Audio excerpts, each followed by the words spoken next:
Hey guys, welcome back to STEM with Sid, and today I'll be teaching implicit differentiation, which is an application of the chain rule. Now, implicit differentiation just involves like an extra variable like y. You know how you when you take the derivative, it's with respect like dx or dy dx. You're taking the derivative with respect to x, right? But whereas if you do that for let's say let's say I have the derivative with respect to x of x cubed. You guys know that it's 3x squared. But if you take the derivative with respect to x of y cubed, the variables here, x and y, they actually disagree.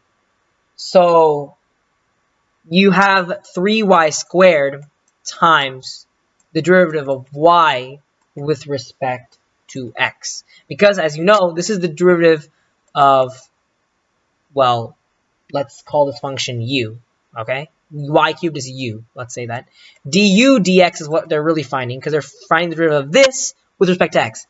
Du dx, to find it, derivative du dy, you can't get this by itself. You get du times dy times dy dx, and then, you know, these cancel out, and you can get the total derivative. So this is what you're going to get here out of here. 3y squared times dy dx. And we don't exactly know what dy dx is.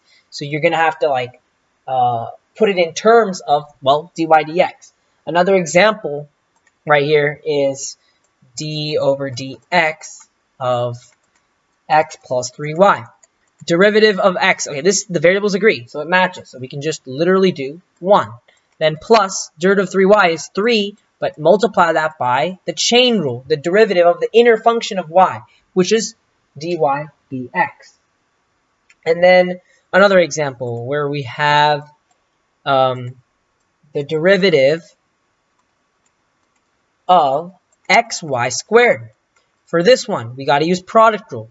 So the f times the derivative of y. So f is x. Derivative of y is y squared, right? Derivative of the g part. F times the derivative of g. I'll use that. F, which is x, times the derivative of g. Derivative of y squared is 2y times the derivative of y with respect to x, because, you know, chain rule, right? Other people write it as 2y y prime. Basically, it's saying, like, if you have y squared, the derivative is not 2y, but 2y y prime, because y is a function of x. Or in this case, I'm writing it as dy dx, but you can also write prime. Yeah, and then to get dy dx, you would have to actually, like, solve out for dy dx. So, like, let's say we were given that it's a tangent line. Like, let's say the derivative is, derivative is 0. Let's say the derivative slope is 0. So, like, the tangent line is, like it's just a straight horizontal line. Then we can set this equal to 0 and then solve for dy dx if you have some sort of, you know, equation, right? But no, we don't have that. So, well, for this question. But for implicit differentiation, you just leave it as dy dx. Now, this is f times derivative of g, plus the g, which is y squared, times the derivative of f, which is just 1, because derivative of x is just 1. So this is pretty much our, answer. It's 2xy, y prime, plus y squared. And then we can solve one. We can do another one where it's a little bit more complicated, but uses the same stuff. Treat y as a function of x.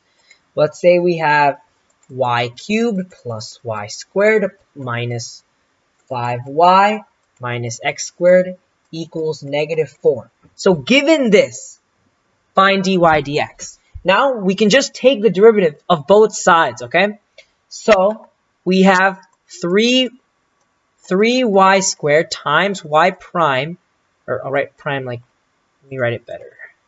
Y prime plus 2y times y prime minus 5y prime minus 2x equals 0, because the derivative of a constant is 0.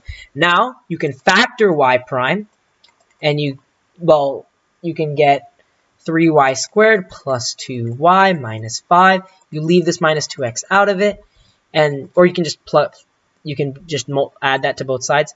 Anyway, next step, y prime times 3y squared plus 2y minus 5 equals 2x. Divide it out.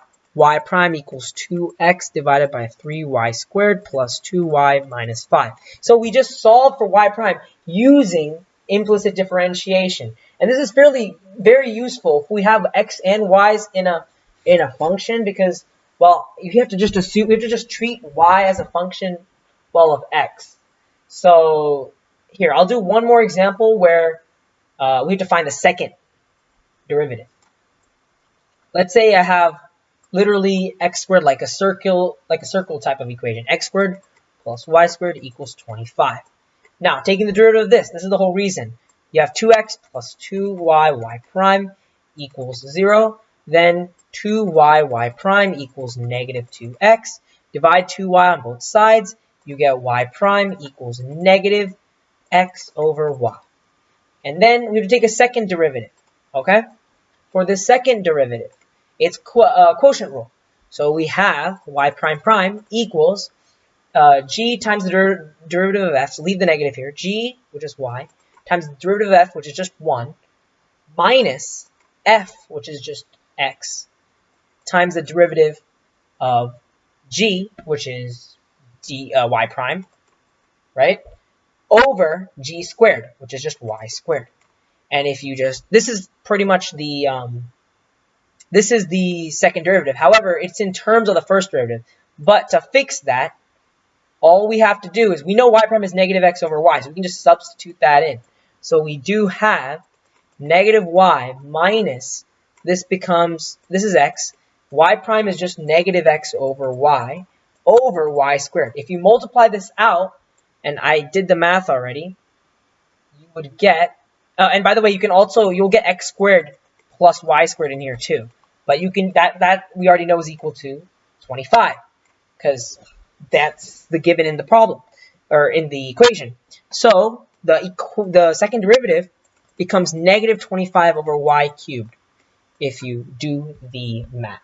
And you can use this, well, implicit differentiation, for like really any graph that has both x and y, and you can use it to find the tangent line to the graph. Just use implicit differentiation, and that's where you just treat y as a function of x. Thank you for watching. I'll see you next time.